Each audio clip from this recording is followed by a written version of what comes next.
Sumatra, sebuah nama yang menggetarkan hati para pecinta kopi di seluruh dunia.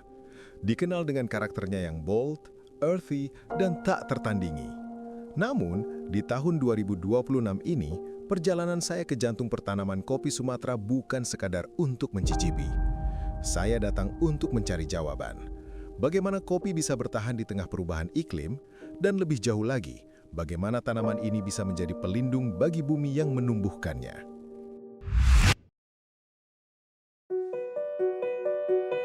Perjalanan dimulai dari Bandara Soekarno-Hatta, Terminal 3, Jakarta. Ya, makasih ya Mbak. Bentar lagi kita akan masuk ke pesawat Garuda Indonesia, kira-kira 2 jam lah ya sampai di Medan, sampai ketemu di sana ya. 2 jam penerbangan membawa kami mendarat di Kuala Namu.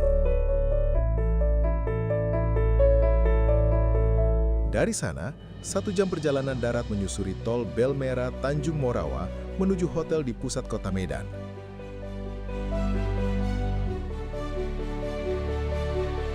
Malam ini, kami berkumpul, menyatukan energi untuk petualangan sesungguhnya yang dimulai besok.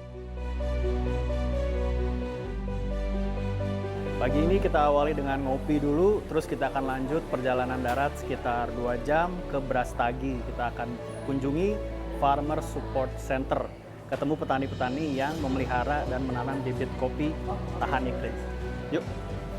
Setelah coffee break singkat di Delhi Park, kami bergerak menuju Brastagi, ke tempat di mana masa depan kopi Sumatera dirancang. Farmer Support Center, sebuah pusat riset tempat para ahli agronomi bekerja berpacu dengan waktu. Saya baru tiba di Farmer Support Center. Ternyata perjalanan ke sini lebih dari 2 jam karena tadi sempat hujan deras banget teman-teman. Padahal kemarin itu di Medan cuacanya panas terik. Saya tuh jadi kepikiran bahwa perubahan iklim dan cuaca ekstrim itu kan sudah makin kerasa. Risiko spesies menjadi terancam punah itu juga makin tinggi. Mungkin kalau yang terancam punah itu harimau Sumatera atau orangutan Kalimantan, agak kurang relevan dengan kehidupan kita yang di kota. Tapi pernah nggak sahabat bayangkan kalau yang terancam punah itu adalah hal-hal yang kita konsumsi tiap hari, kayak kopi. Makanya hari ini saya tiba di Farmer Support Center, pengen belajar nih, kenapa sih pentingnya untuk menciptakan biji kopi yang tahan terhadap perubahan iklim, supaya kita bisa terus minum kopi. Benar nggak sahabat? Yuk kita masuk sama-sama ya. Para agronom di sini menjelaskan kepada kami bahwa perubahan iklim yang membuat cuaca tidak menentu sangat mempengaruhi produktivitas kopi. Kenaikan suhu permukaan bumi membuat tanaman kopi tumbuh pendek, buah kopinya sedikit, parahnya lagi, serangga hama berkembang biak lebih cepat di cuaca panas. Semua ini berpengaruh mengancam keberadaan tanaman kopi. Makanya, Sumatera memegang kunci penting keberlanjutan kopi di masa depan. You know, Sumatra and Indonesia are extremely important to us. Sumatra has been on our menu since the founding of the business, and we have always appreciated Sumatran coffee very much. It is a single origin coffee featured in our portfolio, but is also used in many of our big blends. It is definitely one of the most outstanding coffees in terms of flavor profile, but it is equally as important as the other coffees that we source, in the sense that, you know, as Starbucks, we appreciate diversity in our portfolio. So Sumatra fits into that like all the other coffees that we source in Africa and Latin America as well. Disinilah peran Farmer Support Center. Berbekal dari pengalaman membudidayakan bibit kopi di berbagai belahan dunia, mereka memformulasikan varietas bibit yang cocok dengan kondisi lingkungan di Indonesia saat ini. Selain faktor bibit yang unggul, para agronom juga mengajarkan cara menanam bibit kopi agar semakin tahan dengan faktor cuaca ekstrim. Kopi tidak tahan dengan cuaca panas, maka dibutuhkan teduhan alami dengan menanam pohon lamtoro yang berperan sebagai pengatur suhu sejuk agar kopi dapat tumbuh optimal. Fungsi pohon lamtoro tidak berhenti di situ. Daunnya dapat dipangkas untuk dijadikan pakan kambing, lalu kotoran kambing dapat dikelola menjadi pupuk kompos alami yang kembali membantu pertumbuhan kopi. Tak hanya pohon lamtoro, para agronom juga menganjurkan tanaman kopi ditanam bersama tanaman lain seperti cabai dan selada. Tujuannya apa? Untuk membantu pertumbuhan kopi dengan menjamin suhu sejuk yang ideal dan dapat menjadi tambahan pemasukan bagi para petani di sela-sela panen kopi. Praktik inilah yang disebut dengan Coffee and Farmer Equity Practices. So with this kind of the system, you cannot do well coffee cultivation without shade trees. So shade trees is like the must thing you have to put in the coffee field in Indonesia. Untuk menguji teori yang disampaikan oleh tim dari FSC, saya berkunjung ke sebuah perkebunan yang dikelola oleh Pak Ngamanken Pelawi dan Ibu Junita Surbakti. Mereka adalah petani yang menerapkan cafe practices yang diajarkan oleh FSC. Nah, kan saya tuh udah di Sumatera nih Pak, berapa hari. Itu kadang panas, kadang hujan deras banget, panas lagi. Itu tuh ngaruh nggak sih Pak sebetulnya sama tanaman kopi? Kalau kopi pada umumnya tanaman musim panas yang nggak tahan Pak. Nggak tahan? Nggak tahan. Kalau hujan dia malah segar gitu, segar gitu. Oh, berarti kalau semakin panas jadi terganggu nih. Terganggu. Terus kalau misalkan suka ada kutu-kutu gitu ya Pak ya katanya. Iya. Dia makanin si biji kopi itu Pak? Kalau kutu-kutu makan ini Pak, daun ini. Oh, jadi Pak. bolong-bolong kayak gini. bolong-bolong Ini salah satu ini. contohnya nih ya. Iya. Kemarin itu kita perbanyak pohon naungan Pak. Lamtoronya diperbanyak ya Pak? Banyak gitu.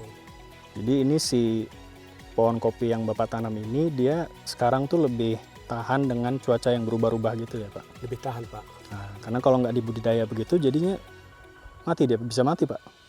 Kerdil dia kalau jadi musim pendek kemarau gitu ya? makin layu dia. Layu.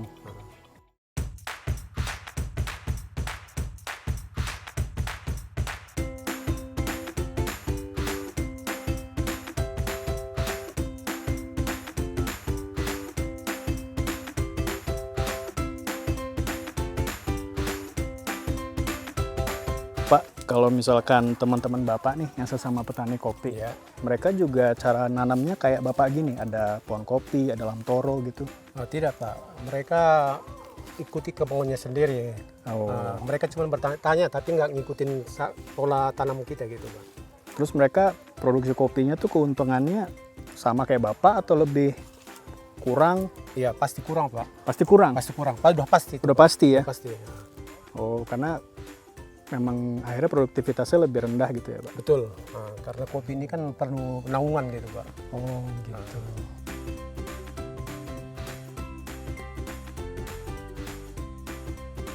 Sahabat, kalau kalian bisa lihat, kita di sini dikelilingi oleh pohon-pohon kopi. Tapi di belakang kita ini ada juga pohon-pohon lamtoro. Di sebelah sana ada pohon pisang. Di belakangnya juga ada cabai dan beberapa tumbuhan lain. Jadi dengan praktek sustainable yang diterapkan di sini mengajarkan kita bahwa menanam kopi itu tidak mesti membuka lahan dan membabat habis isinya. Kita bisa menanam kopi sambil menanam tumbuhan yang lain. Pohon-pohon lamtoro bisa tetap meneduhi, menyerap polusi, karbon dioksida yang baik untuk lingkungan. Dan kita juga bisa memproduksi komoditas selain kopi. Praktek menanam kopi bersama tanaman lain tidak hanya dilakukan oleh petani dalam skala besar, tetapi juga skala kecil, seperti yang dilakukan oleh kelompok perempuan melalui pemberdayaan oleh Starbucks Foundation dan Lutheran World Relief dalam program Mechiho. Di sini, kopi menjalankan peran unik sebagai tanaman pagar yang melindungi kebun selada, bawang, dan cabai. Kelompok perempuan ini juga diajarkan tentang keberlanjutan dengan memanfaatkan hasil kebun menjadi ekoenzim sebagai pupuk cair alami yang memangkas biaya pupuk kimia. Ini adalah pemberdayaan ekonomi sekaligus kemandirian pertanian. Secara ekologis, ini adalah reforestasi. Kita tidak hanya menumbuhkan ekonomi, tetapi juga memulihkan alam. Kita memproduksi oksigen, menyerap karbon, menyimpan air tanah, dan beralih ke cara-cara ramah lingkungan. Kebun-kebun sederhana ini adalah bukti bahwa manusia dan alam dapat tumbuh bersama, saling menjaga, dan saling memberi manfaat. As we all know, climate change is having a big impact on much of agriculture as well as people around the world. And so it's important for us to continue to make sure that we're providing information to farming communities on the latest changes, looking at different types of trees that are more resistant to common pests and diseases. In planting coffee at our Farmer Support Center, you can see different practices around intercropping. Oke, sekarang kita sudah punya bibit tanaman kopi dan praktik menanamnya yang lebih tahan perubahan iklim. Tapi, bagaimana kita bisa mencapai itu sambil tetap mempertahankan cita rasa kopi Sumatera yang khas? Di sini, Pak Christian menjelaskan kepada saya tentang metode wet hulling atau giling basah yang hanya ada di Sumatera. Prosesnya presisi. Buah kopi dimasukkan ke kolam air, hanya yang matang dan mentenggelam yang dipilih. Kemudian dikupas atau pulping. Biji yang masih berlendir atau mucilage dicuci dan difermentasi secara alami untuk melarutkan protein dan gula sebelum akhirnya siap dikeringkan. The weather conditions, the quality of the soil, that is the most important topics that I can mention that is creating that distinctive and unique flavor in the Sumatra coffee. Perjalanan belum berakhir. Biji kopi pilihan masih menempuh perjalanan panjang untuk memastikan kualitas yang terbaik dari yang terbaik. Sekarang saya sedang berada di dry mill, yaitu pabrik untuk menyortir biji kopi supaya biji kopi yang didapatkan adalah hasil-hasil terbaik. Tapi kayaknya di sini agak berisik, jadi di dalam nggak terlalu banyak ngomong ya. Yuk ikut. Mesin presisi bekerja memisahkan biji berdasarkan ukuran, berat, dan bahkan warna menggunakan teknologi laser. Biji yang terlalu muda atau terlalu matang disingkirkan demi rasa yang konsisten. Namun, teknologi punya batas. Disinilah sentuhan manusia menjadi penentu.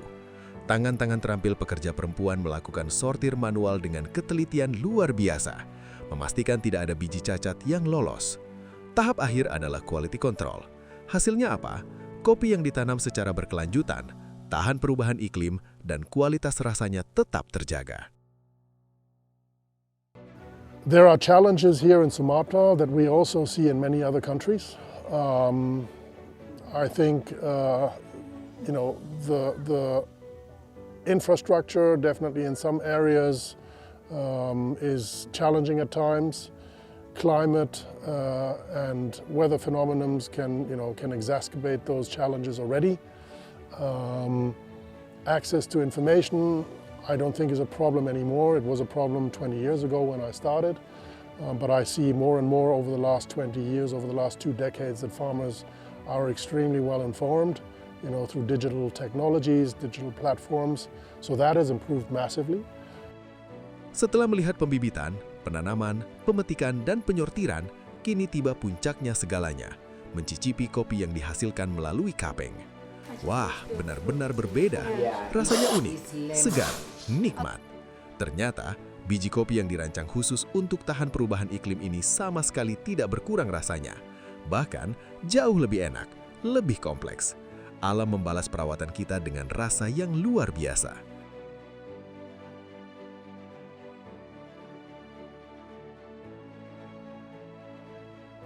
So, I and my team spend a lot of time focusing on that as a key thing that we do every day. I think for Sumatran coffee, and really where all coffee starts for customers is what it tastes like. And so Sumatra coffee makes our job very easy in that regard, because coffee from this part of the world is deep, it's rich, it has a bold body, it has some intense flavors, and it's something that is quite easy to articulate to customers.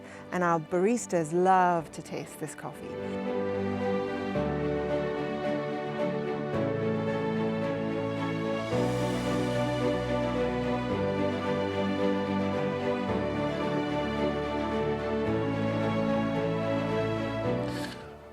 I would encourage local stakeholders, to look for collaboration abroad, to look for learning and adopting new ideas and trying out new concepts from abroad. That's something that we definitely encourage and that we look to promote, and that we actually do to some extent, obviously, also implement through our Farmer Support Center here in Sumatra. Sumatra Origin Experience 2026 ini mengajarkan saya bahwa kopi bukan sekadar komoditas. Dia adalah jembatan antara kebutuhan manusia dan kelestarian alam. Melalui agroforestry dan dedikasi orang-orang di dalamnya, kopi di hulu ini sedang merestorasi bumi, menjaga tanah, dan menjamin kehidupan masa depan. Setiap cangkir kopi Sumatra yang kita nikmati, kini membawa kisah tentang harapan, ketahanan, dan jejak hijau yang kita tinggalkan untuk generasi mendatang. Oh ya, semua informasi tentang praktik mengelola kopi secara berkelanjutan ini disediakan oleh Farmers Support Center secara gratis. Siapa saja, di mana saja, boleh dan belajar menerapkannya di kebun masing-masing. Tantangan yang kita hadapi di masa sekarang mungkin bisa dibilang adalah hasil dari perilaku kita sendiri. Tapi kita tidak dapat untuk terus berlarut dalam masa lalu. Yang dapat kita lakukan sekarang adalah mencari solusi-solusi baru. Dan mungkin solusinya adalah dari kopi yang kita minum sehari-hari. Melalui perjalanan ini saya sadar bahwa tugas kita sekarang adalah untuk menyebarluaskan pengetahuan ini seluas-luasnya. Saya Reza Maulana dan kameramen Aga Akbal Pratama dari Sumatera Utara. Tetap menjelajah.